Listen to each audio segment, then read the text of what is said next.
하나님의 말씀 열왕기상 17장 1절부터 보시겠습니다.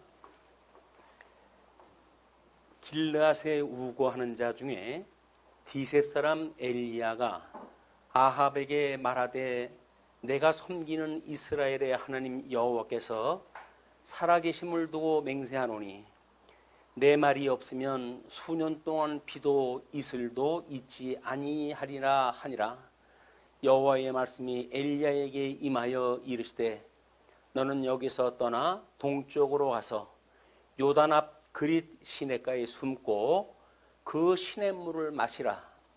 내가 까마귀들에게 명령하여 거기서 너를 먹이게 하리라. 그가 여호와의 말씀과 같이 하여 곧 가서 요단 앞 그린 시냇가에 머물매 까마귀들이 아침에도 떡과 고기를 저녁에도 떡과 고기를 가져왔고 그가 시냇물을 마셨으나 땅에 비가 내리지 아니하므로 얼마 후에 그 시내가 마르니라. 예, 유명한 이야기예요. 지금 우리가 17장 오늘부터 17장부터 19장 3개의 장을 해야 되는데 내용을 다 알고 계셔야 스토리텔링이 가능하거든요. 근데 스토리를 몰라. 그러면 텔링에 대한 의미가 없어요. 그래서 우리 카페에 보게 되면 17장부터 19장까지 아름다운 목소리로 해가지고 성경을 읽도록 그 프로그램을 제가 그냥 무단으로 따가지고 놨거든요. 근데 그걸 소개해드리려고 그러니까 그 내용만 듣는데 20분이 소요가 돼요. 그러다가 또 이제 이걸 강의를 다 못하잖아요. 그러니까는 내용은 다 알고 계신 걸로 일단은 간주하고 또는 못 읽으셨으면 나중에라도 내용 파악할 것으로 믿고 그리고 계획했던 대로 설명을 해 나가도록 하겠습니다. 일단은 오늘 17장에 대한 이야기예요. 엘리야가 아합에게 하나님의 살아계심을 두고 맹세하여 말하길 앞으로 몇 년 동안 하나님의 말이 없으면 비 한 방울도 없을 것이라고 이야기를 선포를 하다 했어요. 그렇게 되어지니까 이제 뒤에 나오지만 그거를 들었던 아합이 이 엘리야를 잡으려고 해가지고 전국이 아니라 인근 각국을 갖다가 사람들을 보내가지고 엘리야를 잡으려고 해서 혈안이 돼 있는 그 3년여의 세월을 지금 어떻게 하나님께서 엘리야를 보호하시고 그러면서도 또 다른 표적을 갖다 해가실 건가를 보여줘요. 그러니까는 지금 요 사르밧에 가가지고 과부에게 이제 그 음식이 떨어지지 아니하는 표적을 갖다 행하는데 개인사에 한 가정사에 대한 이야기 그리고 이제 공개 활동을 하기 시작을 하게 되면 개인사로부터 국가사, 국제사 이렇게 확장이 되어지는 거예요. 그러니까는 하나님의 말씀을 우리가 이해한다는 것은 인생관에 대한 것만 공부하는 것이 아니라 그 인생을 섭리하시는 하나님의 역사관에 대한 것도 이해가 되어지고 그리고 세계관에 대한 모든 것들이 이해가 되어지는 겁니다. 이것이 엄청나게 포괄적인 거예요, 이게.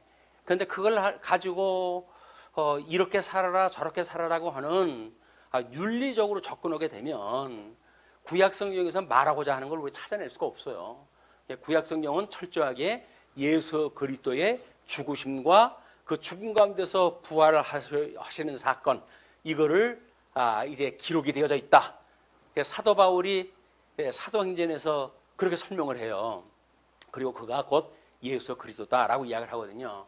그냥 구약성경을 읽으면 우리는 예수님에 대한 신학에 대한 전반이 떠올라야 되고 특별히 사역사에서는 예수 그리스도의 인성과 신성이라고 하는 양성을 가지고 하나님이 어떻게 섭리해 가시는지 이거에 대한 신학사를 우리가 떠올리지 않으면 그냥 옛날 이야기를 듣고 말아요. 근데 옛날 얘기만 듣는 것도 감동이 있어요. 지금 그 그리시네가에 이제 숨어져 지내는데 아침에 까마귀가 떡과 고기를 갖다 주잖아요. 시내가니까 물은 마실 물은 늘 있어요. 아직은 있어요.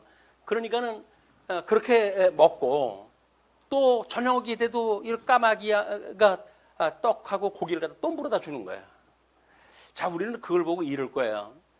아, 나도 저렇게만 하나님이 해주신다고 한다면 근심 걱정 없으련만, 이런 생각을 하실는지 몰라요. 왜? 인생사가 먹고 사는 게 문제 아니겠어요? 무슨 뭐 금시발복으로 갖다 해가지고 세상 누구만큼이나 영화를 갖다 누리겠다, 그렇게 욕심이 많은 사람은 성도님들 중에 없어요. 대부분 그냥 남부럽지 않게 먹고 살면 됐지. 남부럽지라고는 이제 그 단위는 다 각자의 믿음의 수준에 따라 다릅니다. 자기 형편하고 상관없이 그 조건이 달라져요. 그런데 말입니다, 이스라엘 백성들이 40년 동안 광야 생활을 할 때 하나님께서 만나를 내려주심으로 해가지고 그들이 먹고 살았어요. 다른 거 뭐 품팔아가지고 먹고 산 게 아니거든요. 근데 이때만 하더라도 뭐 떡도, 밀가루도 있어야 되고 기름도 있고 그래야 떡을 만들어서 먹고 이렇게 할 수가 있는 시대였잖아요. 근데 하나님께서 갈매기를 통해 가지고 이걸 주니까, 이야, 나도 그랬으면.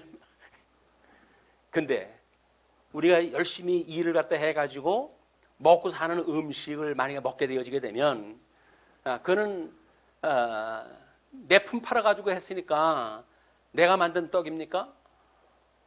하나님께서 갈매기를 통해 가지고 주었다고 하는 은혜의 섭리를 지금 이야기를 하는 거지.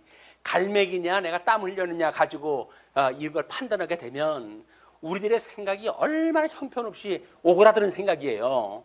생각을 조금만 확장을 시킨다고 한다면, 여기서 까마귀를 통해 가지고 물어다 주는 거는 하나님께서 너희들 의와 나라만을 구한다고 한다면 그 외의 것은 내가 다 책임질 거야 라고 했던 그 이야기를 하시는 거예요. 근데 그걸 놓치게 되면 우리는 여기서 까마귀라고 하는 특별한 동물에 대한 걸 이야기를 해야 되고, 아니 그 뭐 노아의 사건에서는 별로 그렇게 인기 못 얻었던 까마귀가 여기 와가지고는 베란간 천사 같은 그 까마귀가 돼가지고 도대체 무슨 조화냐, 이렇게 해가지고 성경을 비교를 갖다 해가기 시작을 하게 되면 그분은 평생 복음을 못 깨달아요. 우리가 은혜를 깨달는다는 이야기는 찬송과 가사만 가지고도 충분히 은혜를 깨달아요. 그렇기 때문에 성경을 모르는 성경을 백도를 갖다 하는 것보다 은혜를 깨달은 사람에 의해서 가사가 작성되어져 있는 찬송을 부르는 게 훨씬 낫습니다. 왜요? 성령의 감동이 역사에 했던 흔적들이거든요, 그게. 근데 아무것도 모르는 내가 백도하리라 라고 하는 자기 의지를 가지고 백도를 갖다 헌들, 그것이 무슨 소용이에요? 하나님께서 그걸 뭘 귀히 여길 게 뭐가 있어요? 자기 뭐 평생 백도를 갖다 했다고 하는 것 때문에 그것이 허사를 경영하는 일이에요. 허사를 경영하는 것. 하나님의 말씀은 하나님이 어떠한 분인가를 깨닫고 살아계심을 깨닫고 그분을 의지하고 그분을 경외하면서 인생을 살아가는 걸 배우는 것이 성경을 공부하는 이유지. 자기가 백독했네, 무슨 뭐 해가 다른 사람 앞에 뻥 치려고 하는 거 아무런 소용이 없어요. 백도가 아니라 천도를 갖다 하면 다른 사람들이 그거 가지고 아이고 그렇습니까 할까요? 소용이 없어요. 그런 것들을 우리가 이 어떤 사단의 괴기에 빠지게 되면 성경 본문하고 상관없는 그 길을 가게 되어진다. 그래서 오늘 이제 그 까마귀 사건은 하나님께서 가뭄을 예비하시는데 그 중에도 택한 백성들은 여전히 하나님께서 보호하신다고 하는 하나의 밑그림을 그려주신 거죠. 우리는 그걸 봐야 돼요. 왜? 하나님의 말씀이 없으면 이제 이 가뭄이 그치질 않는다고 그랬으니까. 그러면 어떻게 사람들이 살아갈까? 이런 염려가 있는데, 그거에 대한 또 하나 이제 방법이 우리 주보에서 나오는 대로 엘리야를 공개한 이 사르밧 과부에 대한 이야기가 소개되잖아요. 하나님께서 이제 물이 있을 동안은 그냥 뭐 까마귀 떡하고 고기를 갖다 주면 그거 먹고 물 마시고 살았는데 물이 말라버렸어요. 자, 제 1차 이제 신호예요. 그래가지고는 하나님께서 사르밧 과부한테 보낸 거예요. 그러면 그 과부가 너를 공개할 것이다 라고 이야기를 해줬거든요. 그래가지고 이제 갔어요. 가가지고 봤더니 마침 뭐 나무를 줍는 중에 이제 그 여자를 만나서 떡을 만들어가지고 나에게 가져와라 라고 이야기를 했더니 이 사람 뭐 보자마자 한 말이 말도 안 되는 얘기 아니에요.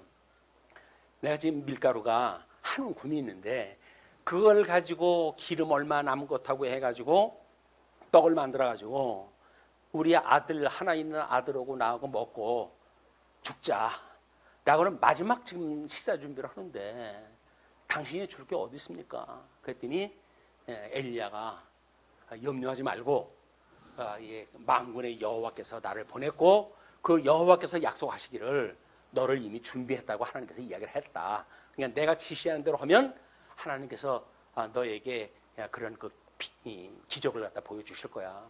라고 했더니 하나님이 해주신다는데 못 믿을 거 뭐 있어요? 어차피 죽을 판인데. 그러니까 해가지고 이제 엘리사에 갖다 주고 나머지 보니까 밀가루 또 있어. 그래 기름과 또 해가지고 아들하고 나눠 먹었어. 또 있어. 그래가지고 먹기 시작을 한 거예요 이제. 그리고 3년의 세월이 지나가지고 이 전국적으로 그 이스라엘에 큰 가뭄이 와가지고 뭐 먹고 마실 물이 없는 이런 가운데 뭐 말과 송아지까지 다 죽을 판이야 이제. 이런 상황까지 하나님께서 내가 너희와 함께할 거야라고 하는 걸 보여주는 또 밑그림이에요. 그러니까 엘리야 개인적인 걸로 해서 보여줬고 또 사르밧 가복에 대한 가정사를 통해 가지고 보여줬고 이제는 이스라엘 백성들한테 보여줄 것이 있을 거 아니겠어요. 이제 그걸 가지고 이 생사가 어디에 있는지를 보여주기 위해 가지고 하나님께서는 그 과부의 아들을 병들어 죽게 만들어요.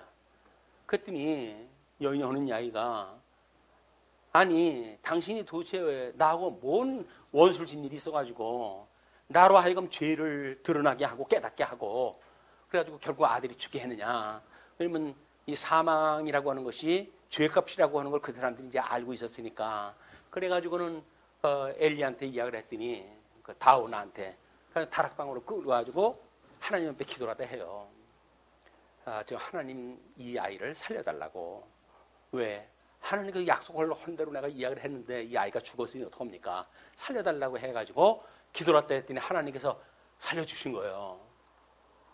죽은 자까지도 살려주신다는 이야기인데 그 이야기는 국가적인 가뭄을 통해 가지고 꺼질 듯 한 나라라 할지라도 하나님께서 택한 백성들은 구원하신다고 하는 밑그림을 또 소개를 다 하는 거예요 그게.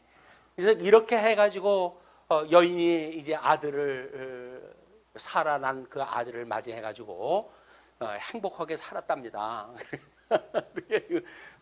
그렇게 하면 우리는 그 얘기를 듣고 나도 저런 그냥 은사가 있어가지고 죽은 자한테 손을 얹고 기도를 하게 되면 죽은 자가 벌떡벌떡 일어나고 아픈 자한테 손을 얹으면 막 낫고 이런 은사를 주신다고 한다면 얼마나 좋을까. 하나님 그럼 제가 평생 동안 이 은사를 실험해서 살게요 라고 이야기를 하는데 그 은사가 왜 필요해요? 하나님께서 지가 걸어가나 말거나 하나님께서 왜 필요하시겠어요? 지 명한 자기 그 어떤 인기세를 갖다 올리기 위해서 그렇게 하는 건데 얼마 전에 목사님 돌아가셨잖아요. 그분이 소위 그 은사를 통해 가지고 세계적인 교회를 갖다 만드신 분이에요. 그런데 우리들한테 병 고치는 은사라고 하는 그 이야기는 그런 식으로 하나님이 역사하지는 않습니다. 하나님께서 역사하신다는 이야기는 말씀을 통해서 그걸 역사하시는 일이지 어떤 개인의 명예를 위해서 그렇게 하는 게 아니란 말이에요. 그래서 제일 염려되어지는 것이 저 같은 경우도 이제 은퇴를 했다고 하잖아요. 은퇴를 했다 했을 때 마침 팬데믹이고 하니까 조용하게 이제 막 되어질 거야. 그것도 비공개로 해가지고. 그런데 이것이 제법 이름이나 있는 목사가 한다고 하면 전국적으로 중계가 되고 난리가 나겠죠. 이게 전부 헛된 영광을 구가하는 잘못되어져 있는 인간들의 생각이란 말이야. 정말 나의 이름을 위해서 나의 헛된 영광을 위해서 하는 거냐, 하나님을 영광을 위해서 살아갈 것인가 라고 하는 그 이야기는 우리들이 그렇게 보는데 아주 쉽게 구별되지 않습니다. 몰라요. 우리가 어느 세곡에 빠질는지 몰라요. 그렇기 때문에 늘 말씀을 가지고 일용할 양식을 주시옵소서라고 일용할 양식을 삼지 않는 한 우리는 그런 함정에 빠지기가 쉽다. 시험에 들게 하지 말게 해주세요. 끊임없이 기도를 할 때 해야 돼요. 예수님 믿고 하나님 나라까지 가기까지의 그 성화의 온 과정은 시험거리 투성인 거예요. 이게 이스라엘 백성들 출애굽을 했다 해가지고 광야 40년 동안 얼마나 많은 그런 시련을 주셨어요. 왜 그랬을까요? 하나님 그 믿는지 믿지 않는지 전부 시험하시는 거예요. 그게. 근데 우리라고 구원해냈으면 그냥 잘 먹고 잘 살다가 아무것도 안 해도 그냥 하나님 나라 가게 하신다고요? 그게 아닌 거예요. 뭘 허라는 이야기가 아니에요. 하나님의 일은 내가 보낸 자 예수를 믿는 거라고 이렇게 이야기를 하지 않았어요. 예수님을 믿어야죠. 예수님을 믿어야지. 예수님을 믿지 않고 뭐 온통 다른 생각을 가지고 신앙생활을 하게 되면 십자가의 도라고는 핵심을 놓치고 엉뚱한 데 빠져가지고 무슨 뭐 내 전도를 몇 명을 했다는 둥 이런 걸 가지고 신앙생활을 가름하기 때문에 신앙생활이 실적이 없으면 다른 사람한테 내세울 게 없는 거예요. 아니 하나님이 우리들한테 먹고 맛있게 하고 예수 그리스도를 통해 가지고 끊임없이 나의 생명의 주인이라고 우리도 고백하며 살아가게 하신다면 그거면 됐지. 무슨 뭐 내가 죽은 자를 살려내야 그게 생명입니까? 하나님의 생명의 주인이라는 걸 믿으면 그게 생명을 우리가 전도하는 일인데 그렇게는 안 하고 자기 개인적인 명예를 위해서 자기 신앙생활을 위해서 다른 사람 위에 군림하려고 생각하게 되면 그분은 위험해요. 신앙생활도 위험합니다. 그래서 지금 우리 이 지도는 지금 이제 사르밧 그리시네가에서 그 가뭄을 피해 가지고 시돈과 요쪽 지역은 상당히 그 기름진 데거든요. 거기에서 3년을 지나 가지고 지금 이런 사건이 있었다고 하는 것을 이야기를 하는 겁니다. 자, 그러면서 우리가 18장에 이제 가게 되면 18장에 대한 이야기는 3년이 지났어요. 그래서 여호와께서 엘리야에게 말씀하시기를 이제 비를 내릴 것이니 이 아합을 만나러 가라 라고 이야기를 하시는 거예요. 그래도 엘리야가 아합을 만나러 가는데 마침 왕궁 관리자는 오바댜라고 하는 사람이 있었는데 얼마나 신실한지를 몰라요. 아합이 선지자들을 죽이려고 이 엘리야를 이제 잡으러 다니는 동안에 그렇게 이제 핍박을 하고 그랬을 때에 선지자 중에 100명을 50명 굴 속에다가 보호를 했다 하면서 먹을 걸 갖다 대접을 했던 이런 그 사람이거든요. 이제 그 사람을 만나게 되어지는데 이제 아합 왕의 명으로 해가지고 땅을 돌며 말과 노새를 먹일 이 물을 갖다 찾고 있었는데 길을 가다가 엘리야를 만난 거예요. 이제 그러니까 날 인도해라, 아합을 만나게 해라 그렇게 이야기를 했더니 아니 내가 주를 위해 가지고 평생 살았는데 내가 지금 당신이 여기 있습니다 라고 아합한테 이야기를 했는데 당신은 하도 바람 같은 사람이어가지고 오늘 여기 있다 내일 다른 데로 가버리고 그러면 날 갖다 죽이려고 할 텐데 그럼 내가 어떻게 됩니까? 라고 이야기를 했더니 염려하지 말고 가라 라고 이야기를 해가지고 이 아합을 만나게 돼요. 아합을 만났을 때 인사가 웃기죠. 엘리야는 이스라엘에 이제 문제를 일으킨 자가 아합이고 그 집안으로 여호와의 명령을 버리고 바알을 따른 장본인이라고 이제 이야기를 하는 거예요. 그 일로 인해 가지고 아합이 이 이스라엘의 이 가뭄을 갖다가 예언하는 자니까 죽이려고 그런 판에 그렇게 이야기를 하는 거예요. 그랬더니 이제 엘리야가 아합한테 제안을 갖다 하나 합니다. 그러면 바알 예언자 450명, 아세라 예언자 400명 이걸 갈멜산으로 오게 하고 백성들로 하여금 여호와와 그 다음에 바알 중에 누가 하나님인지 결정하자라고 이야기를 제안하다 한 거예요. 아니 뭐 아합의 입장에서 보게 되면 지 혼자도 엘리야 죽일 수가 있는데 선지자 850명을 놓고 하자고 그러니까 그래 하자라고 이야기를 했어요. 이래가지고 큰 행사가 이루어진 거예요. 자, 그렇게 되어졌는데 바알의 예언자들이 아침부터 저녁까지 이 곡식 제사를 드릴 거 이제 소제에 대한 그게 돼가지고 그걸 하다 미친 듯이 날뛰고 기도를 했다 했는데도 불구하고 아무런 움직임이 없는 거야. 그러니까는 이제 엘리야가 야 혹시 자고 있거나 졸고 있는 거 아니냐, 깨워야 되는 거 아니냐 해가지고 놀려요. 근데도 불구하고 나타나질 않아요. 자, 우리는 모세가 언약했던 내용을 보시게 되면 이 하나님께 보낸 선지자는 증험이 있어야 된다 그래요. 증험이. 이 아무도 나타나질 않으니까 이게 가짜다라고 하는 걸 지금 보여주는 거예요. 그렇게 이제 했더니 이제 그들이 다 이제 끝났고 뭐 될 수가 없어요. 그러니까는 이스라엘 지파 12수에 따라 가지고 12개를 가지고 제단을 쌓고 거기다 제단 주위에다가 구덩이를 파요. 그리고 소의 각을 떠 가지고 제단 위에다가 나뭇가지 올려놓고 그다음에 항아리에 물을 가져다가 온 그 번제물과 거기에다 물을 부어요. 왜? 이게 지금 불로 타게 되면 잘 마르고 그래 잘 탈 거 아니겠어요? 하나님의 능력인 걸 보여주려고 한다면 불 태우는데 가장 좋지 않은 조건을 만드는 거예요. 그래가지고 그 주위에 물이 흐르게까지 만들어 놓고 하나님을 기도했다 합니다. 자, 우리 엘리야가 여호와께서 하나님 되심을 알게 해달라고 기도를 했다 해요. 그때 여호와의 불이 내려와가지고 번제물과 나무까지 돌, 흙을 태웠고 구덩이에 고인 물까지 전부 말려버렸어요. 그냥 가시적인 현상이에요. 이 400명이 했던 그런 거에는 그런 표적이 없었는데 엘리야가 하자 이런 이제 일이 만들어진 거 아닙니까? 그래가지고 엘리야가 백성들과 바알 예언자들을 붙잡아가지고 기성골짜기에서 전부 죽여버려요.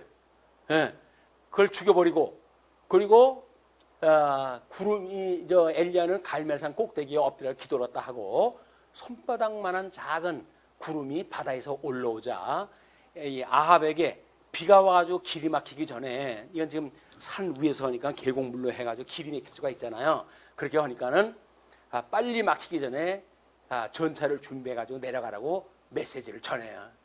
뭐 그 불로 해가지고 내려온 하나님의 응답을 보지 못했다고 한다면 아합이 그 얘기를 들었겠어요? 미친놈 아니야? 이랬을 거 아니겠어요? 이 벌건생하제 비가 와가지고 길이 막힐 정도라고 이렇게 이야기를 하니까. 근데 그 엘리야가 하나님 앞에 7번씩 기도한 그런 그 효과가 조그만 구름이 바다에서 또 올라오고 그리고 그것이 큰 비가 돼가지고 내려오기 시작을 하는 거예요. 아합이 전차를 타고 이스라엘로 갔는데 여호와의 능력이 임했던 엘리야는 허리띠를 동여매고 이 아합보다 먼저 이스라엘로 달려가요. 전차가 달려가는데 그보다 앞서가지고 갈 정도니까 엄청난 능력을 입고 지금 그런 표적을 갖다 보여준 거예요. 자, 그래 놓고 이제 19장을 보시게 되면 19장까지의 그 내용이에요. 아합이 이세벨에게 엘리야가 한 일과 모든 예언자들을 죽였다는 이야기를 전해요. 이 이세벨이라고 하는 것은 지금 아주 이스라엘 역사 중에서 가장 이 우상을 갖다 섬기게 되어지는 나쁜 여왕으로 이제 소개가 되어진 사람 아니에요. 근데 그렇게 하니까 이세벨이 엘리야에게 다음 날까지 꼭 죽이겠다고, 너를 꼭 죽이고 말 거야. 내가 그 사랑하는 선지자들을 네가 죽였어? 넌 그들처럼 넌 꼭 죽을 거야. 라고 선언을 갖다 해요. 엘리야가 겁을 먹고 도망을 쳐요. 그래서 부엘세바를 거쳐가지고 하루 동안 걸어가지고 광야에 다다랐는데 로뎀나무 아래에 앉아가지고 하나님께 목숨을 가져가 달라고 기도했다 합니다. 이게 보통 성도들의 속성이기도 해요. 뭐 이제 할머 공부를 갖다 했는데 이제는 다 끝난 것 같아. 예, 뭐 사역자 일도 다 끝났고 이제는 그럼 뭐 하나님 내가 하던 일 다 끝나는데 날 이제 데려가신다고 한다면 하나님께 약속하셨던 하나님 나라에 내가 살 수 있을 터인데 더 이상 여기서 고생하면서 살아야 될 이유가 뭡니까? 주여 나를 데려가 주옵소서라고 기도하다 할 거예요. 그런데 하나님께서는 엘리야가 생각하는 것 같은 그것이 그 엘리사의 일이 다 끝난 게 아니에요. 그러니까는 하나님께서 엘리야에게 지금 뭘 하고 있느냐고 이제 책망을 갖다 하시면서 제단을 부수고 예언자들을 죽였고 또는 이제는 이렇게 자신에게까지 죽이려고 하는 이런 지경에 있는데 나보고 뭘 더 이상 어떻게 하란 말입니까? 라고 이야기를 하니까 엘리야에게 산으로 가서 여호와 앞에 서면 하나님께서 지나가시겠다고 약속을 하셔요. 자, 모세를 만났던 산이에요. 이 산이라고 하는 거는 모세가 하나님 앞에 율법을 올라갔을 때 대단했잖아요. 거기 그 뭐 번개, 지진 뭐 이런 것들이 나면서 온 이스라엘 백성들이 벌벌 떨 정도의 그런 영상을 갖다 보여주신 적이 있었는데, 그래서 올라갔어요. 그랬더니 산과 바위를 부수었어요. 처음에 그냥 하나님께서 지진 후에 불이 있었으나 그 다음에 그 어느 곳에도 하나님은 안 보였어요. 그런데 곧 이후에 불 이후에 작은 소리가 들려와요. 그러면서 엘리야가 그 소리를 듣고 겉옷으로 얼굴을 가리고 동굴 입구에 서니 엘리야는 자신은 하나님 여호와를 큰 열심으로 섬겼으나 이스라엘 자손들이 주의 언약을 버리고 제단을 부수고 예언자들을 죽였고 이제는 자신의 목숨까지 빼앗아낸다고 다시 고백을 했다 하는 거예요. 그렇게 했더니 거기에 여호와께서 엘리야에게 왔던 길로 돌아가 다메섹 광야로 가가지고 이 하사엘에게 기름을 부어서 아람 왕이 되게 하고 이제 국제적으로 사건이 비화가 되어집니다.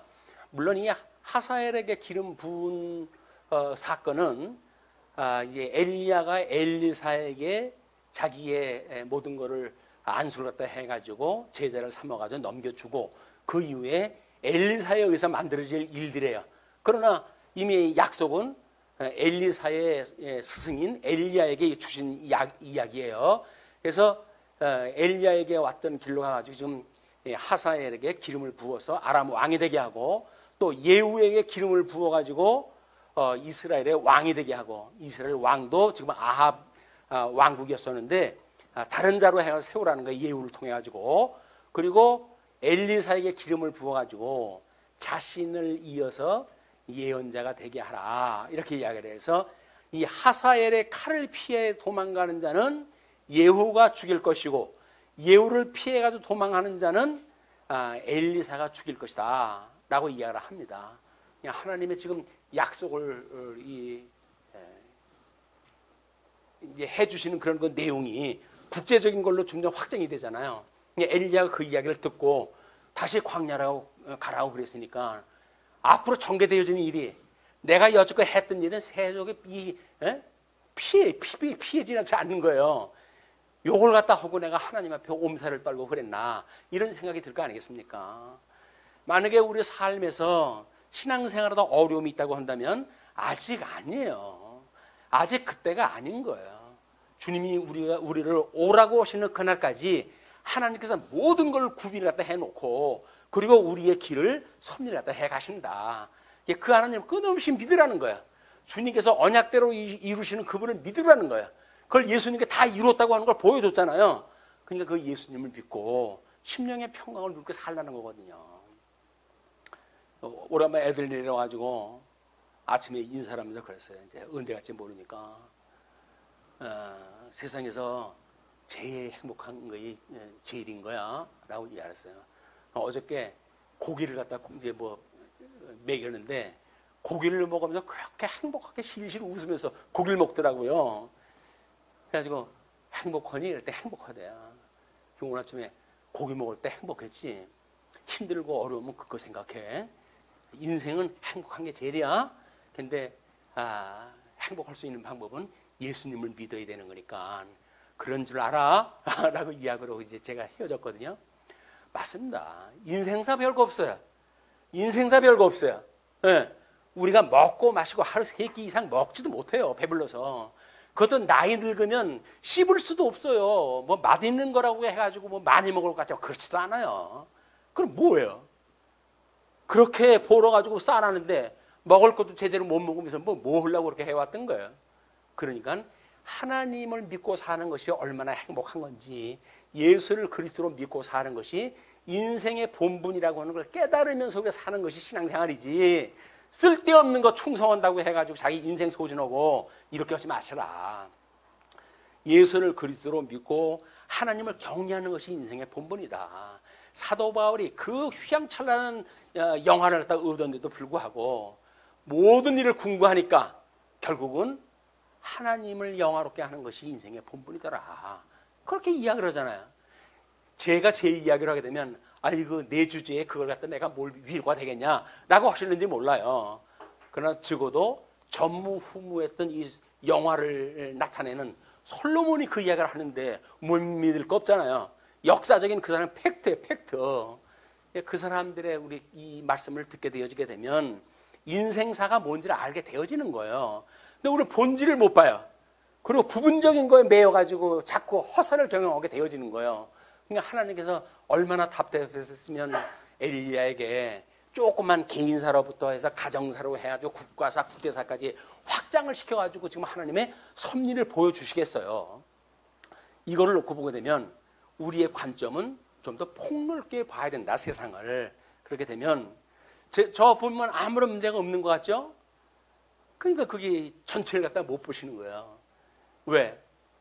제가 이 어깨에 담이 들어가지고 벼랑간 그럴 경우가 있어요. 그냥 벼랑간 아파가지고 나도 모르게 신음이 나오거든요. 그럼 다른 사람들은 눈치도 못 채죠. 멀쩡해 보이니까. 멀쩡한 거 아니에요. 전체를 보게 되면 부분적으로 그런 담이 걸려가지고 제대로 작동 안 되는 부분이 있다니까요. 약을 먹어가지고 많이 좋아졌어요. 걱정하지 마시고요. 그러니까는 인생사를 볼 때 아유 저 사람은 참 팔자도 좋지. 무슨 걱정이 있을까? 이런 말씀들을 하시거나 생각을 하신다고 한다면 그거는 남의 일이라고 우리가 간과하는 거예요. 다 아픔이 있어요. 다 어려움이 있어요. 다 힘든 데가 있어요. 세상에 제일 나가는 그 정치인들 50억을 갖다가 뇌물로 받아먹는 사람들도 고민 아닙니까? 지금 뭐 이 감옥에 가야 되나 어쩌나고. 50억이라면 우리는 만져보고 죽어도 좋다고 그럴지도 몰라요. 그걸 만져보고 죽으면 모르나? 종이 동아리를. 그 사람들은 이제 아마 뭐 발견이 됐으니까 뭐 재판이라도 걸리고 그러겠죠. 그런 거 욕심낼 거 없어요. 그 사람 그걸로 해가지고 지금 죽을 맛입니다. 왜 그 지옥구덩이 들어가가지고 그 짓을 언제나 몰라. 너는 형편이 안 되니까 그러지. 맞습니다. 하나님께서 우리한테 형편을 안 주시는 것, 죄를 짓지 않도록 형편을 안 주시는 것, 이거는 하나님의 은혜인 거예요. 가난하니까 그 짓을 못 하잖아요. 내가 벼슬이라도 해가지고 그 짓 할 수 있다고 한다면 난들 통뼈겠어요? 50억을 준다고 그러는데 그것도 아무도 모르게 내가 몰래 당신 아들 통해서 줄게요 라고 이야기를 하게 되면 그걸 왜 안 받아요? 근데 받을 수 있는 여건을 하나님께서 안 주시잖아요. 근데 우리는 안 준 여건 때문에 불행한다니까. 안 됐기 때문에 그 사람들처럼 지옥구덩이 안 들어간데도 불구하고 그걸 그 의미를 모른단 말이에요. 이제 이것이 19장까지 이야기니까 그 내용을 가지고 엘리야가 이제 그 이름은 야훼라고 야훼는 하나님이시다라고 하는 뜻이고 여호와이신 하나님이라고 하는 뜻인데 그의 생애에 대한 것이 지금 소개가 됐잖아요. 이쪽에. 그다음에 이제 기적이 소개가 되어졌고 예언이 소개가 되어졌고 특성이 소개가 되어졌어요. 그런데 신명기 18장 18절서부터 내가 그들의 형제 중에서 너와 같은 선지자 하나를 그들을 위하여 일으키고 내 말을 그 입에 두리니 내가 그에게 명령하는 것을 그가 무리에게 다 말하리라. 하나님께서는 우리들한테 율법을 지키는 그 이스라엘 백성들한테 예레미야를 통해 가지고 내가 새로운 너희한테 율법을 줄게. 그래서 새 언약을 주신다고 그랬잖아요. 그 새 언약이 뭐예요? 이렇게 돌판에 새겼던 것이 아니라 너희들의 그 계명, 하나님의 계명을 너희 신비에 새겨가지고 너희들이 그걸 스스로 깨닫고 그리고 자발적으로 믿음의 행위가 나오게끔 내가 해줄게 라고 하는 게 새 언약인 거예요. 그걸 둘째 아담인 예수님이 우리한테 약속을 했고 그리고 성령을 보내주셔가지고 우리로 하여금 우리 입에다가 복음을 넣어주신 거 아니에요? 우리 귀에 할례를 받게 해가지고 예수님을 믿는 구원의 복음을 듣게 하신 거 아니에요? 마음의 할례를 받아가지고 하나님께서 우리들한테 신비에다가 하나님의 뜻을 새겨놓은 거예요. 근데 일용할 양식을 우리가 먹을 때마다 하나님은 이것을 좋아하시는 건데 하나님은 이런 일을 좋아하시는데 그래서 하나님이 좋아하시는 일에 관심을 가지고 우리가 살아가도록 하나님께서 이미 우리를 역사하신단 말이에요. 역사하신단 말이에요. 그걸 지금 구약 성경에서 엘리야를 통해 가지고 이렇게 섭리를 다 하시는 거거든요. 그러니까 그거를 우리가 자칫 잘못 이제 오해를 하게 되면 우리는 엘리야만 이런 그 일이다라고 생각하는데 그렇지 않습니다. 엘리야는 오실 메시아에 대한 그 예표를 갖다 하는 사람이니까, 그리고 누구든지 내 이름으로 전하는 내 말을 듣지 않은 자는 내게 뭐예요? 벌을 받을 것이요 라고 이야기했잖아요. 하나님이 보낸 선지자의 말을 안 들으면 벌을 당한다는 거예요. 자, 우리가 예수를 믿으세요 라고 그랬어요. 근데 그 사람들이 예수를 믿더니 내 주먹을 믿겠다 이런 사람들 있잖아요. 그럼 어떻게 하라고요? 신발의 먼지를 털고 돌아서라는 거예요. 왜? 하나님이 다 아시는 거니까. 이미 복음을 전하는 자의 복음을 듣지 않으면 그건 이게 망조인 거예요. 물론 때가 아직 안 됐기 때문에 그럴 수도 있겠지만, 그렇기 때문에 하나님에게 이렇게 말씀을 안 듣는 일은 벌을 갖다 받을 것이요 라고 하는 것도 다 표적적으로 나와야 돼. 이게 엘리야 말 안 듣는 사람들이 많은 일이 벌어져야죠. 그게. 그래서 지금 벌을 받을 것이요 라고 했을 때 예언이 가뭄에 대한 걸 예언했다 했잖아요. 아합의 멸망을 예언했다 합니다. 이제 열왕기상 21장에 다음 시간에 보게 되면, 그리고 아시아의 사망을 이야기를 했다 해요. 뿐만 아니라 여호람이 받을 재앙에 대한 걸 이야기를 합니다. 예언을 다 하는 거예요. 이제 그게 벌을 받을 것에 대한 거를. 그러니까 우리는 지금 열왕기의 역사를 공부하면서 무엇을 공부를 하고 있죠? 열왕기의 내용은 분국사라 그래요. 분국사. 그 분국사는 예수 그리스도의 고난에 대한 이야기예요. 예수 그리스도의 고난사라는 이야기는 뭐예요? 예수님은 두 품위가 있는데 하나는 인성이요, 하나는 신성이라고 이야기를 했잖아요. 근데 이스라엘 역사를 통해 가지고는 여호수아를 통해 가지고 보여줬던 그 역사는 바로 하나님께서 에브라임과 므낫세를 이뤄가는 역사를 위해 가지고 요셉에게 두 아들 몫을 줘가지고 했던 북이스라엘 역사예요. 남쪽 유다는 그냥 왕의 홀이 끝나지 않겠다고 하는 그 약속을 통해서 약속이 이루어지는 갈렙의 역사. 가나안 땅에 들어올 때 두 사람만 들어오잖아요. 두 사람만 들어오는데 그것이 하나는 하나님의 인성에 대한 이야기고 하나님의 신성에 대한 이야기는 남쪽 유다. 신령한 의미로 복음적인 의미가 포함되어져 있는 것은 지금 신성에 대한 이야기로 소개가 되어지는 거예요. 그래서 로마서의 그 기자가 이렇게 이야기를 하죠. 이제 혈통적으로는 예수님이 다윗의 자손으로 오셨고, 그리고 성결의 영으로는 죽은 자 가운데 살아나심으로 하나님의 아들이라 인정되었다라고 이야기를 하잖아요. 그냥 인성에 대한 문제는 지금 다윗의 자손으로 오신 그 예수가 소개가 돼야 되는 거예요. 지금 우리 마태복음서도 공부할 때 그렇게 하지만 신성으로 해가지고는 사망 가운데 다시 부활하심으로 하나님의 아들이신 신성 부분이 소개가 돼야 된단 말이야. 그것이 구약성경에 꽉 차져 있는 내용인데, 특별히 북국의 역사는 이스라엘 백성들이 하나님의 말씀을 어기고 듣지 않음으로 해가지고 어떻게 멸망을 이루게 되는지 그 역사를 소개하는 거예요. 지금 그러니까 이스라엘의 그 고난사, 지금 이 엘리야를 소개한 내용들이 이제 그 선지서로 해가지고 우리가 두 개의 부분으로 소개가 되어지는데 이렇게 설명이 되어 있습니다. 지금 엘리야하고 엘리사가 되어진 것은 많은 역사서의 예언 내용으로 소개가 되어져 있지만 독자적인 예언서가 나오지는 않은 사람들이에요. 그렇죠? 그거를 구약성경 유대인들은 전기 예언사라고 구분했다 해요. 전기 예언서. 그 전기 예언서가 엘리사가 있었던 열왕기 상하를 그 사람은 그렇게 이해하고 있다. 그리고 이게 선지서의 우리 이 후기 예언서라고 그런다면 이사야, 예레미야, 에스겔, 그리고 12소 선지서, 이것이 이 사람들은 후기 선지서를 보는 거예요. 그러니까 선지서를 이 사람들이 봤던 그 방법은 달라요. 왜? 우리는 이제 그거를 예수님이 오셔가지고 다시 성령의 감동을 받고, 선지서는 선지서대로의 의미를 갖다 주어졌고, 역사서는 역사서대로 의미를 갖다 보여줬단 말이에요. 그 내용이 다른데도 불구하고 지금도 우리 구약사를 뭐 연구하시는 분들, 이런 분들은 구약사의 내용을 구약성경의 순서대로 연구를 갖다 해야 된다고 하는 그런 아주 자존심을 지키시는 분들이 있어요. 그건 유대인들로 충분합니다. 예수님이 오셔가지고 우리에게 성경을 기록하게 하셨고, 그걸 정경화하게 하셨고, 그걸 우리의 종교 개혁을 통해 가지고 27권에 대한 성경 순서를 전부 확정을 지어 주셨잖아요, 이제.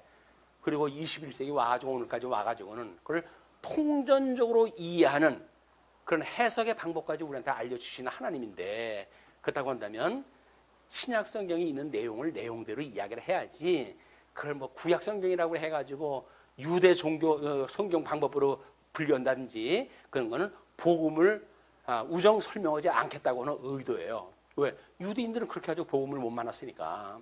그래서 이런 내용들을 우리가 좀 귀담아 들을 필요가 있습니다. 이것이 여기에 이제 여기서 보게 되면 24권으로 분류하는 방법이 있어요. 구약 성경은 거기에 정기 예언서를 여호수아, 사사기, 사무엘서, 열왕기서, 이게 정기 예언사라고 해요. 그 사람들은, 유대인들은. 그리고 요거를 22권으로 나눠 내가 있는데, 그건 왜냐면 사사기와 룻기를 하나로 묶어서 한 권으로 봤을 때, 그럴 때 이제 22권 분류 방법을 우리가 배우게 되어지는 거야.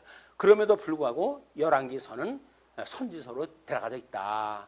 그리고 예레미야와 에가를 묶어가지고 설명하는 이런 방식이 여기에 22권으로 분류하는 방법인 거예요. 이런 그 내용들을 이건 상식적으로 이제 우리가 이해를 하는 겁니다. 그렇게 해야 정기 예언서나 이 후기 예언서에 대한 내용의 차이, 차별화 이런 걸 알 수가 있는 거예요. 그래서 엘리야와 엘리사만큼 많은 선지 활동 곳이 없어요. 아니 우리 뭐 12소선지서에 보게 되면 한 장을 썼는데도 불구하고 선지서에 이름을 갖다 올리고 그런 사람들도 있잖아요. 근데 이 사람들은 많은 활동을 했는데도 불구하고 그냥 우리들이 보는 역사서에 서술이 되어져 있다. 왜? 그거는 이스라엘의 지금 궁극사를 설명하는 방식이기 때문에 이들의 구약 성경을 연구하는 방법으로 보게 되면 그 복음이 보이질 않습니다. 그거를 이런 데에서 우리가 아이들을 찾아가지고 구약 성경을 어떻게 해석해야 되는지를 알 수가 있는 거예요. 그리고 이제 아마 우리 그 뒤에 이제 연결이 되어지는 거지만 만일 20절 만일 어떤 선지자가 내가 전하라고 명령하지 아니한 말을 제 마음대로 내 이름으로 전하든지 다른 신들의 이름으로 말하면 그 선지자는 죽임을 당하리라 하셨느니라. 왜 지금 그 엘리야를 대적했던 그 제사장들이 400명, 450명씩 다 태워가지고 죽어버리고 말았을까요? 이 약속이 이루어지는 거예요. 우리가 복음을 전했는데 그 복음을 받아들이지 않은 사람이 있어요. 그건 뭐라고 그래요? 주님께서는 바깥 어두움에서 이를 갈미 있으리라. 복음을 받아들이지 않으면 화예요. 이게 화. 그러니까 애절한 마음을 가지고 전해야 돼요. 그냥 대충 무슨 처사처럼 벌 이렇게 하듯이 대충 오는 게 아니라 생명에 대한 거다. 이거 내가 지금 말하는 건 생명에 관한 거야 라고 하니까 귀담아 들어 라고 이야기를 해야지 뭐 대충 자기 지식 자랑이나 하고 이렇게 복음 전하는 거 아니에요. 그래서 만약에 당신 이야기 전했는데 그 사람이 그걸 안 듣고 하나님 앞에 심판을 받는다고 한다면 그걸 전한 사람의 입장은 어떤 입장이에요? 또 우리가 그런 절실한 마음이 필요하다. 복음이라고 하는 절실한 마음이 필요하다. 자, 뿐만 아니라 내가 마음속으로 이르기를 그 말이 여호와께서 이르신 말씀인지 우리가 어떻게 알리오 하리라. 이제 그게 아니 뭐 선지자를 보내가지고 한다는 걸 내가 선지자인지 아닌지 내가 알 게 뭐야 라고 이야기를 할 수가 있으니까. 근데 만일 선지자가 있어 여호와의 이름으로 말한 일에 증험도 없고 성취함도 없으면 이는 여호와께서 말씀한 것이 아니요 그 선지자가 제 마음대로 한 말이니 너는 그를 두려워하지 말지니라. 우리 거짓 선지자들이 말하는 걸 가지고 겁을 먹잖아요. 이단 종파가 우리한테 이 하나님의 말씀하고 전혀 다른 걸 가지고 우리가 겁을 줘온단 말이에요. 그래가지고 그 교주를 믿지 않으면 이건 지옥 가는 사람 같아 라고 이야기를 하니까 이 복음을 알지 못하는 분들은 그래도 여기에도 한번 발을 거쳐나 봐야 되나? 라고 해가지고 뭐 믿지는 않지만 이 장로교에서 못 믿으면 믿다가 지옥 갈 텐데 그러면 그 아무이가 하는 이야기도 좀 들어보자. 그러니까 저기에다 올려가지고 14만 4천이라고 하는데 저기에다 올려놓자. 라고 해가지고 들어가 있는 사람이 있어요. 없지 않아 있는 거예요, 그게. 왜? 확신이 없으니까. 확신이 없어. 교회에서 예수 그리스도를 우리가 믿으면 영생을 얻었다고는 확신이 있어야 시험을 이길 수가 있는데 그렇지가 않게 되어지게 되면 확신이 없으니까 이 사람이 이 말을 하면 그게 맞나? 저 사람이 이 말하면 저 말이 맞나? 이단자들이 요즘 어떻게 돈을 잘 버는지 이 개혁교회에서 형편이 안 돼가지고 예배당을 팔잖아요. 전부 이단들이 산대요, 그거를. 그래가지고 거기 간판 바꿔가지고 그리고 이단, 이 천국이 돼버렸어요, 대한민국이. 이게 지금 무슨 일입니까? 지금 이 모세의 이런 예언에 의할 것 같으면 세기 말적인 현상인 거예요. 이단이 이렇게 들고 뛰고 하는 그 일은 뭐예요? 생명의 말씀을 가지고 있는 교회가 복음을 전하는 것이 아니라 엉뚱한 걸 전하니까 가짜들이 등장했다 해가지고 기세를 갖다 부리고 그런단 말이에요. 이때 우리들이 맡았던 이 일이 얼마나 소중한 건지 우리가 정말 하나님 앞에 기도해야 될 일입니다. 이 사명 감당하게 해주세요. 기도할 일이에요. 구원받았으니까 다음에 뭐 구원 따는 당상이야 라고 해가지고 까짓것 대충 이런 거 아니에요. 신앙생활은 영생에 대한 건데 우리가 우리에게 시험에 들게 하지 말도록 해주세요 라고 기도를 했다 하는 것이 아무 이유도 없이 그렇게 합니까? 무슨 위기가 있으니까 그 이야기 하는 거 아니겠어요? 그리고 우리 악에서 구해주세요 라고 그러면서 악이 뭔지도 모르고 어떻게 그 악에서 구해내달라고 그래요. 그러니까 우리가 하나님의 선하신 뜻이 무엇인가를 분별하는 일은 매우 소중한 거예요. 아니 나를 낳아준 부모님의 생각을 우리가 읽어내고 그리고 하는 걸 효도라고 그러잖아요. 육신의 몸을 낳아주신 분에 대한 것도 우리가 그런 애정을 가지고 효심을 갖고 살아가는 것이 인생의 본분이라고 이야기를 하는데 항차 오늘 새로운 피조물로 만들어주셨던 삼위일체 하나님의 그 어마어마한 역사 섭리를 이해하고 그 하나님에 대한 생각이 없이 대충 인생 내 생각대로 산다고 한다면 그게 믿는 건지 믿지 않는 건지 스스로 판단할 일입니다. 그걸 누가 판단하겠어요? 자기가 아는데. 만약에 이것이 내가 지금 가짜로 지금 믿고 있는 것 같아 라고 이야기를 하면 우리 회개해야 되는 거예요. 그게 생명에 이르는 회개로 우리 하나님 앞에 정말 신실한 우리 예수 그리스도의 신부로 삼아주세요 라고 하는 기도가 필요하지. 그냥 방패막이로 예수 믿는 것이 마치 그냥 우리 어떤 방패막이를 통해 가지고 예수님 믿는 이런 방식으로 이해를 하면 안 된다. 이걸 우리가 이 사건을 통해서 이제 볼 수가 있는 거예요. 자, 그래서 지금 엘리야가 기름을 부어서 이제 그 임직한 사역자들 있잖아요. 하나는 이 하사엘이라고 하는 사람이에요. 이 사람 이름도 여호와께서 보심이라고 이렇게 이름을 줬어요. 이방 사람인데도 그래서 엘리야가 기름을 부어가지고 세운 아람 왕인데 이거는 예언에 대한 것만 지금 이야기가 되어졌고 실질적으로 준 거는 엘리사에서 의해서 기름을 부음을 받습니다. 그리고 이스라엘 왕 예후를 치게 되어져요. 자, 그 이스라엘을 학대하고 아들 베나닷이 왕이 계승토록 하게 하고 그리고 하나님의 심판이 예고되어지는 이런 일들이 하사엘이 우리 구약성경 여기저기에 지금 그의 흔적들이 나타나는 거예요. 이걸 하나로 묶어가지고 이 하사엘을 엘리야가 어떻게 아람 왕을 세워가지고 무슨 일을 할 거냐. 결국 뭐예요? 이방 왕이니까 이스라엘을 공격하는 무리로 하나 쓰신다며. 이걸 채찍으로 쓰시는 거예요. 이걸 우회해가지고 기름을 부어가지고 왕을 갖다 세워라 그 얘기죠. 그 다음에 예후입니다. 그는 여호와이심인데도 불구하고 이름이 북이스라엘의 10대 왕 님시의 손자야. 아합 왕의 군대 장관이고 그 아합 왕의 계승자가 되어져요. 그러니까 지금 아합 왕이 군대 장관인데도 불구하고 군대 장관이 자기 아들이 아니잖아요. 그 군대 장관에 의해서 왕이 되었다는 이야기는 뭐예요? 쿠데타를 일으켰다는 거예요. 아합의 추종 세력을 멸하고 아합의 아들들을 죽여요. 왜? 계승을 주장하고 그럴까 봐. 그리고 바알 숭배자들을 죽여요. 형식적으로는 하나님을 섬기는 일을 해갔던 역사들이 나와요. 왜? 요 예후가 이렇게 되어졌던 건 뭐예요? 선지자가 기름을 부어서 세웠다. 그 약속대로 이들이 지금 역사를 이루어가고 있다. 이걸 보여주는 역사가 열왕기 하에까지도 설명이 되어지는 내용으로 좀 소개가 된다. 거기에 엘리사에 대한 건 지금 뭐 다음 시간에 우리 공부할 거지만 생애에 대한 이야기, 그래서 선지자 엘리야의 후계자, 또 영적 지도자의 입장에서 보게 되면 힘이 세고 소명에 순종하는 그런 내용으로 소개가 되어지고, 뿐만 아니라 기적을 일으킨 걸 보게 되면 요단 강물을 가르는 역사가 일어나게 돼요.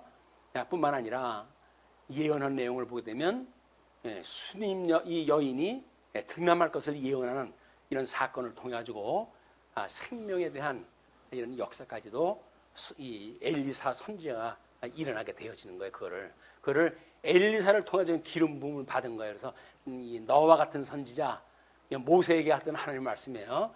그걸 통해 가지고 그들이 듣지 않으면 벌을 받을 것이고, 또 그 선지자는 죽임을 당하리라. 거짓말했던 혼자들은 또 증언도 없고 성취함도 없으면 이는 여호와께서 말씀하신 것이 아니다 라고 오늘 증명하는 내용들이다. 증명하는 내용들, 엘리야가 참 하나님의 사람으로 선지자로 활동했던 내용들은 이 각 역사서에서 처처에 증명이 되어지는 거예요. 거기서 우리는 이런 종합적인 생각을 가지고 엘리야가 하나님께 보내신 선지자가 맞구나, 이걸 증명하는 사건이로구나 라고 하는 것으로 이걸 이해를 해야 되는데, 그게 아니라 이 모든 전반부에 대한 예언에 대한 거 다 잘라버리고 개인적인 거, 부분적인 거 이것만 가지고 뭐 옳으냐 그르냐 모순이다 뭐다 이렇게 이야기하는 거는 전체를 읽는 관점이 없기 때문에 그러는 거란 말이에요. 자, 이제 그래서 우리 예언자의 이제 모든 근거의 내용은 신명기에서 보였던 이야기, 신명기 4장 25절로 31절에 뭘 약속을 했다 했어요? 바로 이걸 이야기를 한 거예요. 이걸 너희들 내가 약속한 땅에 들어가게 되면 속히 나를 버리고 나를 떠날 거야. 그러나 내가 너희에게 돌아올 마음을 주어질 때 마음을 다하고 뜻을 다하여 돌아오게 되면 너희들은 나의 자녀가 되고 나는 너희의 하나님이 될 것이야 라고 이야기했던 것이 이 구약성경에서 이루어지는 역사예요. 이 역사를 통해 가지고 우리 예수님이 그걸 이루셨고, 예수님이 이루신 것을 성령을 보내 가지고 주님의 몸된 교회를 견인해 가시는 역사로 좀 설명이 되어지고 있다. 우리는 구약 역사 하나를 보게 되면 구약사 전체 또는 신약사 전체 이런 구조적인 의미를 알게 되어지는 거예요. 그러니까 사도 바울이 이야기했던 것이 무슨 뜻인지 쉽게 알아요. 성경을 풀어서 예수가 고난을 받고 죽을 것과 그 다음에 그 사망 권세를 이기시고 부활할 것을 이야기를 했다 하고, 그것이 뭐예요? 예수의 십자가의 도란 말이에요. 성경은 너무 십자가의 도로 설명이 되어진 거예요. 그 십자가의 도와 그리고 그분이 바로 예수 그리스도다. 하나님이 보낸 중보자의 인성과 신성을 가진 중보자, 너희들의 죄를 대속하시기 위한 그리스도. 그러므로 너희는 이제 그 예수님으로 인해 가지고 영생을 얻은 거야. 죄 사함을 받고 영생을 얻었어. 그러니까 하나님의 자녀로 당당하게 살아감이 당연한 거야 라고 이야기를 하는 거예요. 그런 그 믿음을 가지시고 정말 우리 믿음의 선배들에 의해 살아가는 이런 역사가 있었으면 좋겠어요. 남은 자의 회복 섭리를 이야기하는데 그것도 성경 이런 원리에 의해 가지고 너희들이 성경대로 불순종했으므로 너희는 성경대로 유수되어졌다 라고 하는 거 아닙니까? 그러나 한 약속이 남아져 있는데 성경대로 회복되어진다. 이걸 믿는 자는 다시 돌아오겠고 돌아오는 자를 남은 자라 칭한단 말이에요. 남은 자. 신약 성경에서는 요한계시록에 어떤 자로 설명이 돼요? 예수 믿는 7교회 성도들한테 이기는 자, 이기는 자에게 복을 주시는 거지. 대충 믿다가 예수가 뭐 밥 먹여주냐 라고 해서 떠나간 사람은 다 소용없어요. 예수를 믿고 예수님을 그 생명의 주로 고백하는 사람들, 이 비진리에 의해 공격을 받는데도 불구하고 뭐 절조를 지키고 이런 사람들만이 이기는 자로 해가지고 하는 약속 같은 복을 갖다 받게 되어지는 거다. 이런 그 원리를 놓치게 되면 우리가 흔히 말하는 우리 그 구원파의 논리 이런 걸로 해가지고 신앙생활 그냥 헛하고 말아요. 헛하고. 구원받았으면 그냥 끝나는 거 아니에요. 그건 뭐 구원을 받아요. 지금 살아가고 있는 사람들이. 우리는 이루었다 섰다 함도 아니고 오직 온전케 하시는 예수 그리스도의 표대로 하여 다른 박질 치는 것이지. 그걸 잡으려고 예수님이 그 이루었던 걸 잡으려고 끊임없이 다른 박질 치는 거지. 뭘 다 이루어요. 이루기는. 아유 이제 복음 깨달았으니까 됐다. 뭐 내가 뭐 그렇게 수고할 건 뭐가 있냐. 이런 생각 아예 하지 마세요. 왜? 뭘 했다고 뭘 관둬요. 그만두긴. 그동안 한 게 뭐가 있다고 그렇게 무슨 뭐 아주 뭐 내 생명 다 바쳐가지고 예수 믿었던 것처럼 괜히 그렇게 허풍을 떱니까? 그냥 은혜로 그만큼 믿게끔 하셨는데 그것만 해도 너무나 감사한 일이 아니에요. 이게 예수님 믿고 산다는 게 너무나 감사한 거 아니에요. 무슨 생색을 내요. 예수 믿는 걸 가지고. 예수 믿는 거 생색내는 거 아니에요. 뭐 대단한 일을 했다고 무슨 뭘 은혜로 해가지고 거저 죽었던 자 살려가지고 하나님의 자녀를 삼아줬는데 그것만 가지면 우리는 영생을 얻었기 때문에 우리는 항상 기뻐할 수가 있는 거예요. 항상 기뻐할 수 있는 건 하나님의 뜻이 이루어지니까 우리는 쉬지 않고 그걸 기도할 수밖에 없잖아요. 그게 쉬지 않고 기도하는 그런 우리 여정 중에 사랑의 수고 그걸로 해가지고 범사에 감사하면서 해야지요. 그걸 가지고 뭐 생색을 내나? 사랑의 이 수고라고 그러면 그게 감사의 조건이지. 그러니까 범사에 감사라는 거예요. 그렇지? 전부 연결되어지는 이야기들입니다. 연결되어지는 이야기. 그걸 우리가 놓치게 되면 성경에서 말하는 복음을 놓치게 되어져요. 자, 그래서 이제 우리 뭐 곧 교회 새로운 임직자도 이제 모셔야 되는데 예수 그리스도의 삼직이 선지직, 왕직, 제사직이에요. 천사들도 가브리엘, 미가엘 그룹이 이런 세 가지 직분을 감당을 했어요. 노아의 후손 가운데 느고, 뭐 발람도 포함될 수가 있겠지만 호레스, 멜기세덱 이런 사람도 이스라엘 족보와 상관없이 삼직을 가지고 있는 사람들이에요. 또 아브라함의 후손들은 선지자, 왕, 제사장을 약속을 했다 했고 이걸 이루어졌는데 구약 역사가 끝이 나고 우리 산헤드린의 적그리스도들을 보게 되면 서기관, 장로, 제사장직을 해가면서 결국은 하나님의 이름으로 망발을 갖다 일으켰던 사람들이 이 산헤드린 적그리스도예요. 나름대로 자기는 당대의 종교의 지도자 연했지요. 그러나 전부 가짜입니다. 전부 가짜. 지금 우리 한국교회의 이 아픈 역사가 이 산헤드린의 종교 지도자들처럼 저는 가짜들이 혹시 지도자 역할을 다 하지 않는가 라고 하는 걸 우리가 끊임없이 살펴봐야 돼요. 그걸. 그리고 예수 그리스도의 몸된 교회를 성령을 통해서 이루실 때 교사와 장로와 집사를 통해서 이걸 주신 거예요. 그걸 우리가 은사라고 이야기를 합니다. 은사. 은사로 되어졌을 때 우리 교회 헌법적으로 보게 되면 목사는 교회 대표예요. 왜? 노예에서 파송이 되어지기 때문에 그러는 거예요. 그리고 교리권과 치리권을 다 가지고 있어요. 그리고 장로는 교인 대표예요. 교인이 투표를 했다 해야죠. 선출하기 때문에 그렇습니다. 그래서 소속은 교회예요. 목사와 이 장로가 달라요. 소속도 다르고 구분도 다르고 이 하는 임무도 다르고 다 다른 거예요. 그런데 뭐 이 노예에서 파송되어진 목사가 교회에 자기가 무슨 대표 이 교인의 대표나 되는 것처럼 이러고 저러고 하는 건 잘못되어진 거예요. 그리고 치리권을 장로를 통해 가지고 치료를 갖다 할 거면 해야지 자기가 직접 치료하는 거 아닙니다. 그것이 우리 당회라고 하는 걸 조직을 한 거예요. 그래서 당회의 목사와 장로들이 모여서 이런 문제를 논의하고 직접적인 치리는 장로님들이 하셔야 되지 목사가 뭐 다 이것도 하고 저것도 다 할 거면 다른 사람 은사가 필요 있어요. 자기네들이 짱인 줄 알아. 자기 말대로 뭐 다 안 돌아가게 되면 교회가 뭐 말을 안 듣는다고 이야기하는 거야. 교회가 왜 목사 말을 들어야 돼요? 교회가 하나님의 말을 들어야지. 이런 걸 우리가 놓치게 되면 신앙생활 실질적으로 적용하는 데도 문제가 생기는 거야. 이런 원리를 이해를 하셔야 돼요. 그러니까 하나서부터 열까지 다 연결되어져 있는 원리이기 때문에 어떤 것 하나 모순을 일으킬 수가 없는 거예요. 이걸 통해 가지고 아마 새로운 우리 또 뭐 목사님 모시고 신앙생활 하는데도 더 뜨거운 신앙생활이 되어졌으면 좋겠습니다. 네, 오늘 말씀 주시죠. 기도하시겠습니다. 자비로우신 하나님 아버지, 은혜를 감사합니다. 참 만사를 구비하신 우리 하나님께서 이렇게 저희들에게 필요한 모든 역사를 통해 가지고 하나님의 그 주권적인 섭리를 알게 하셨고, 뿐만 아니라 그 가운데에 은혜로 부르심을 입은 자들에게 하나님의 놀라운 은혜 가운데 그들이 얼마나 놀라운 사역을 했는지에 대한 것도 확인하다 하였습니다.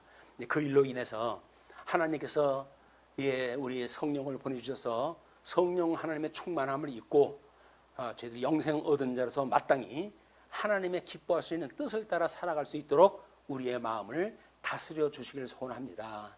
하나님께서 새 언약을 주시기를 우리의 신비에 이제 하나님의 말씀을 새긴다고 해주셨는데, 우리 입술에 하나님의 말씀을 넣어주시고 우리의 신비에 하나님의 선하신 뜻을 분별할 수 있도록 그걸 새겨주셔서 우리 일용할 양식을 생각할 때마다 끊임없이 하나님의 기뻐하시고 선하시고 온전한 뜻이 무엇인가를 분별하는 성도의 영적 예배가 될 수 있도록 주께서 인도하여 주시옵소서. 때가 매우 어둡습니다. 이때 하나님께서 특별히 말씀운동 서울교회를 사랑하셔서 진리의 말씀으로 저희를 붙드시고 인도하시니 하나님 감사합니다.